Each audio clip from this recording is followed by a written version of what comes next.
Été 1966, 4 adolescents roulent sur l'autoroute 45 au cœur des forêts du Michigan. Il fait nuit noire quand ils s'arrêtent au bord d'une clairière étroite, près de la petite ville de Paulding. Ce qu'ils aperçoivent alors les pousse à alerter immédiatement le shérif local.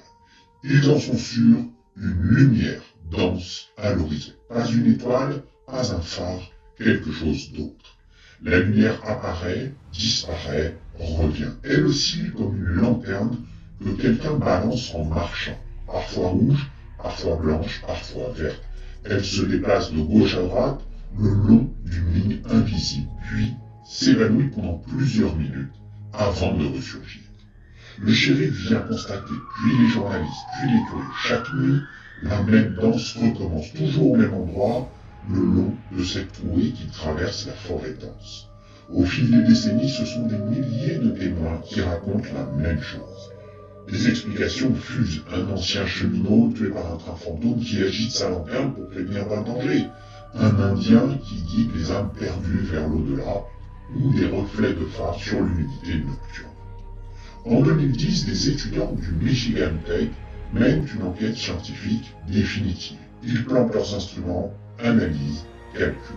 Et leurs conclusions tombent comme un coup près. Les phares des voitures circulant sur la route US 45 à 8 km de là créent cette illusion d'optique parfaite. Mystère résolu? Pas si simple. Car des témoignages antérieurs à 1966 existent. Les bûcherons parlaient déjà de cette chose qui danse dans les années 40, 20 ans avant que la route US 45 ne soit construite. Aujourd'hui encore, chaque nuit, à Paulding, la lumière continue sa danse éternelle.